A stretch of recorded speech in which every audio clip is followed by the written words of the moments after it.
wherever you are. I hope you're doing well. Again, staying healthy, staying safe.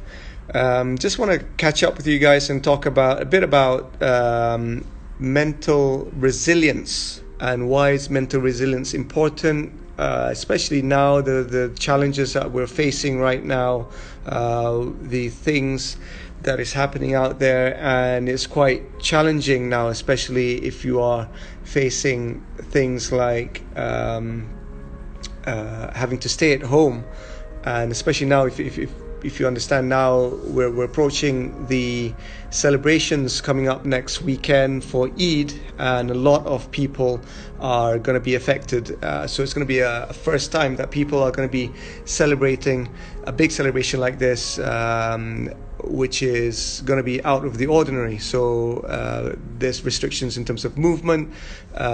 People are being asked to stay at home and not travel. So it's going to be challenging to face things like this, because if you're used to things like celebrations where you are able to move around, so this is going to be quite different. It's going to be different. It's going to be challenging, and it's going to be overwhelming for people, because there's going to be a lot of emotions.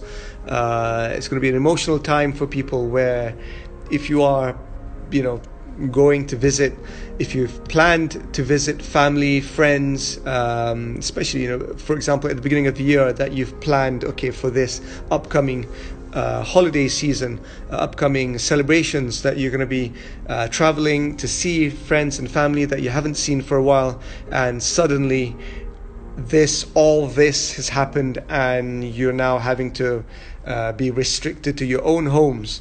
It is going to be emotional. It is going to be challenging. I completely understand you guys. Similarly with us, we've had holiday plans for this year, and everything's been put on hold.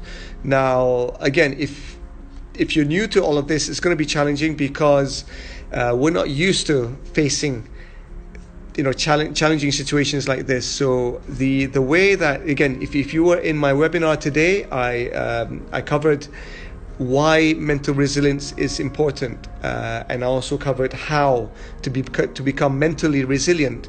I gave examples from my own personal life, personal and also professional career, of how crises happened in my own life, and I'm pretty sure the same has happened with you as well. But the thing is, the thing that I always tell people is that, how do you learn from crisis? How do you take yourself from situations where things haven't gone your way, things have gone completely the opposite to what you've planned, and how have you faced those times of challenges? Now, you can either take it in a negative way, or you take it in a positive way, in terms of seeing it as a learning curve. What can I learn from the situation? What can it bring me? How can it grow me? So I covered all of this stuff in my webinar today, and I hope to share at least a podcast, because I want to encourage you guys to come in and join the webinar. So hopefully when I get the chance to do the podcast, I'll release that, and hopefully you can share that with you guys. Right? So I covered the ideas of why our webinars, why is being mentally resilient important? Why is being mentally resilient important? How can you become mentally resilient? So I covered the 5 key steps of becoming mentally resilient. So hopefully when I get the time, I'm also going to be writing an article about this, so I'll be able to share it with you guys, and hopefully you can share that with other people as well. Okay, so being mentally resilient, again, I touched on the 5 key steps of becoming mentally resilient. The first thing is to understand change. I talk about change, a lot about change, and change is one of the key things that's happening day in, day out right now, because as soon as we think that we've got it planned, that we're going to plan for certain things to happen, life throws you a screwball, right? So you're expecting, okay, now I've got it sussed out, now I've got it worked out that, next week, for example, for the celebrations, we're going to see friends, families, I've got it planned. things change in 24 hours. Things can change right now, so it is going to be mentally challenging if we're not well equipped to take the challenges that life is throwing at us at the moment. So it will be challenging. So the way that I've talked about in the webinar is to develop mental resilience. How do you become mentally resilient, especially now? Again, we can plan things up to a certain extent, but as you know, things might change overnight, 24 hours. But the thing is, if we're able to understand that we are kind of almost, we can take it in our stride. If you can take change in your stride, you're able to quickly adapt, recalibrate yourself, and take the actions that you need to do. So that's another one of the key things that I covered in terms of action. The front end of things is trying to understand, becoming aware of change, becoming aware of yourself in the change. Again, one of the things that I mentioned about is to accept or to understand that change is part and parcel of life. It is going to be there. It's a fact, so change is going to be there, but how we adapt and how do we approach, how do we perceive change, that's the thing that's going to differentiate us from becoming a victim to actually overcoming change on our own terms. Because obviously everyone is different. Everyone's going to be approaching change in a different way, because you have your own background, you have your own experience, you have, we have our own kind of approach to things. But if we can approach change in a positive way, then we actually relish the fact that change is happening. So you approach it in a different way. You have a different mindset. So when change happens, you look at it as opportunities rather than kind of negative things, as opposed to something that's holding you back. You look at change as something that will bring you growth, that will bring you opportunities. So again, something that I covered today was there was a question that came from one of the audience about career.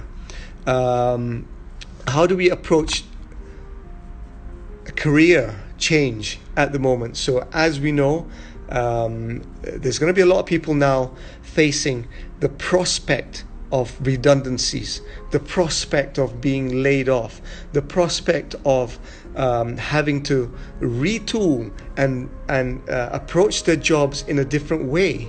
So one of the questions came from one of the audience was, how do I know what career path to take after this? And my answer was,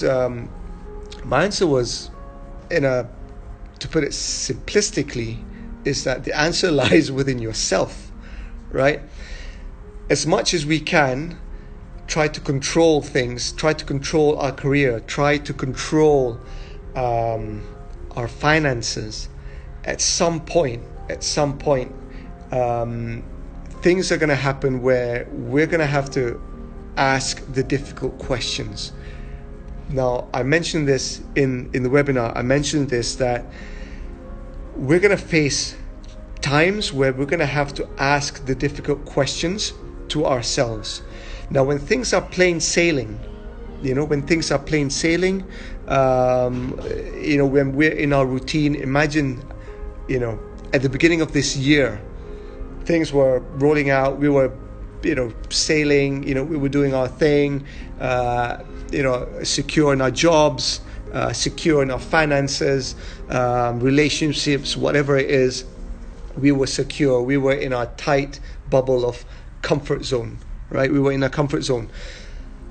Crisis actually requires you to actually sit down and ask the difficult questions.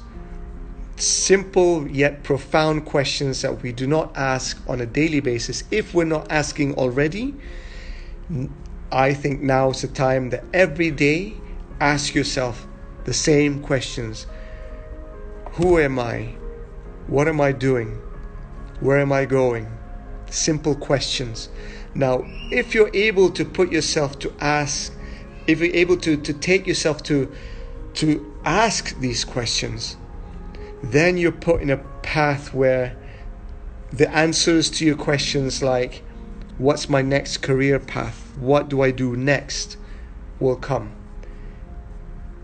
I'm not going to say easily, but at least you're on a path that would lead you to answering those questions yourself. Because if, for example, I was in the corporate sector for many years, doing the same thing day in, day out, never questioned myself because obviously things were hunky-dory, had a job, had a stable job, had a stable income.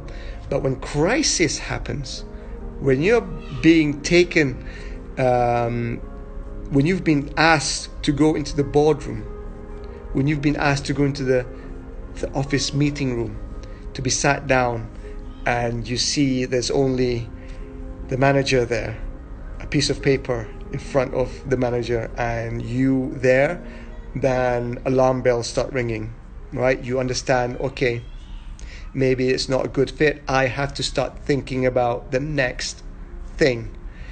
But obviously, at that very moment of time, it's going to be difficult to think about the next moves. It's going to be difficult to be rational because all the emotions come into play, right? You're going to be emotionally overwhelmed.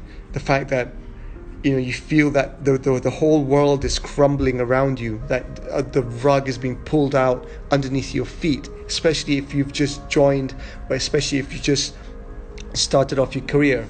Again, I talked about this when it comes to if you are a student, if you're graduating this year, right? If you're graduating in the next couple of months, it's going to be challenging because it's going to be unique, right?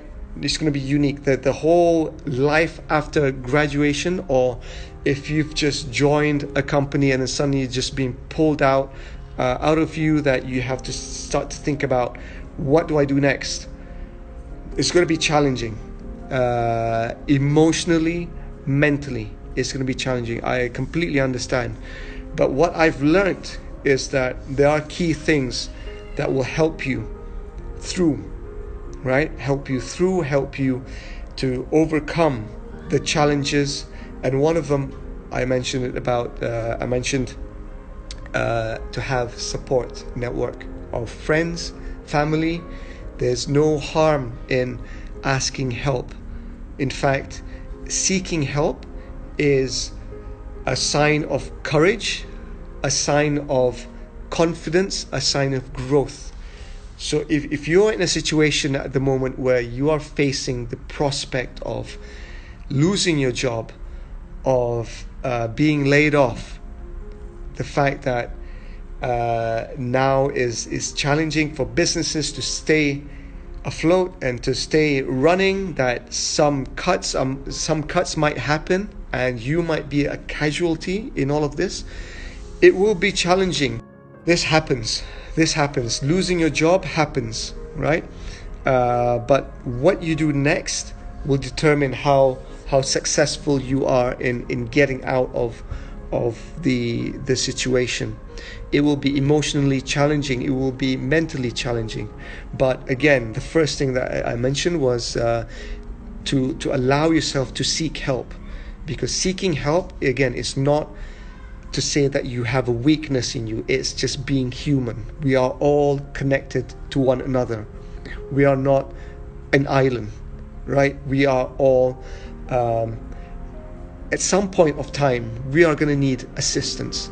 So seeking help to understand and be humble enough to understand that we have support networks around us that we can tap into. And there's no shame in that. If you haven't spoken to people for a number of years, that's okay.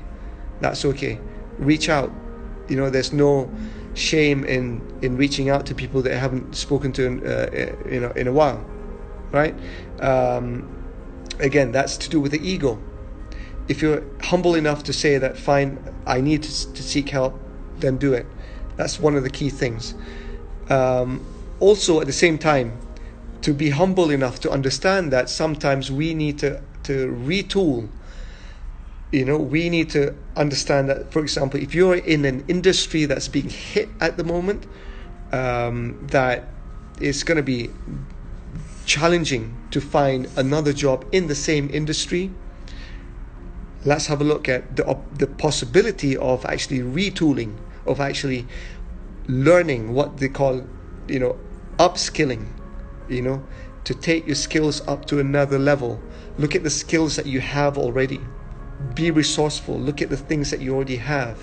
What can you leverage on, right? It doesn't have to be complete 180 degree, 360 degree change of your career. It might be just a slight tweak in the skills that you have. You have basic skill sets that somebody else might need. It might not be in a big corporation, but it might be in smaller niches, right?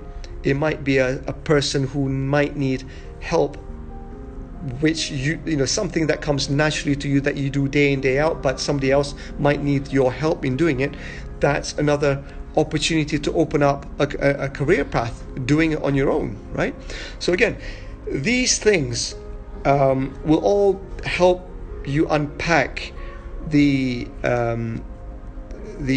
notion that at the moment it's going to be mentally challenging for people. If you are able to understand there are key things or steps that if you do on a daily basis will help you train your mind, your resilience to things. And I hope to share some more insight into this. Hopefully the article will be up online next week, so feel free to read it, reach out, share it with people that might benefit from it. Again, I'm doing all this as hopefully I can reach out to people and help people. Again, the questions that came in the webinar today were ace questions, were amazing questions, because they were real questions coming from people that needed some form of guidance. There's a question about anxiety. How do you tackle anxiety in the times that we're in at the moment? It's anxious times now, especially now. I mean, it's been kind of going on for a while for obvious reasons, but especially now things have been kind of completely blown open. So how do we overcome anxiety right now? So again, I covered gratitude. I always go for gratitude. I say gratitude is a cure-all. Gratitude is a cure-all for your mental health, for your physical health. So if you are able to put yourself in a state of gratitude, of being thankful of the things that you have, rather than focus on the things that you don't have, then you're on a path to becoming stronger mentally, physically, emotionally. So gratitude is a fundamental basis that I would just tell everyone to get engaged in. Things like giving thanks, simple things, prayers, meditation, whatever it is that you do, right? Rituals that you do. But giving thanks sets you off in a different energy level altogether. It takes you up from the low and negative energy level to a higher, more positive energy, right? So again, thank you. On that note, I'm gonna have to scoot now. So thank you so much for joining me again. If you're watching this and you joined me today in my webinar, again, many thanks to you guys for joining me today on the webinar. I hope to do more webinars. Again, stay tuned. I'm going to try and get more people on. I'm going to be speaking to more people. I'm going to be hopefully bringing in more expertise to share with people. So again, they share their expertise. I'm sharing my expertise. We're sharing all our expertise. If you have anything that you want to share with me, that you want me to kind of cover, also please do reach out to me. Just drop me a note. I'm on Instagram, Facebook. I'm also on TikTok now. So the same. It's all at I am Kamil Shah. So I've streamlined everything at I am Kamil Shah. And also my website, there's also always resources up on my website. Check out my website. Also on YouTube. I'm on YouTube. I'm on podcast now. I have a podcast channel. So again, if you subscribe to me through my website, www.kamilshah.com, all the information's there. You get access to the Facebook, the Instagram, the social media, the YouTube, the podcast. So all of it, and you get weekly newsletters from me. Okay, so that's something that I would encourage you to do. So at least you get, a weekly summary from me that I'm doing on a weekly basis. You get a personalized weekly email from me to kickstart your week. So I hope you will find it useful, right? So again, stay tuned. I'm gonna bring in hopefully more people in with expertise to help as many people as we can during these challenging times. Stay tuned. I'm really excited for the next few weeks. So again, like I said, for next week, hopefully I'll have a write-up of the webinar that I'm going to be sharing on as an article, but also hopefully I'll have a podcast as well of the webinar. Okay, that's coming up next week, but hopefully the week after we will have more people coming in. I'm going to hopefully speak to more people with more expertise and bring them on board. Okay, I'm gonna have to scoot, so thank you so much for joining me today. Again, peace and love to you always. Stay safe, stay healthy, and we'll speak soon. Okay, bye bye for now.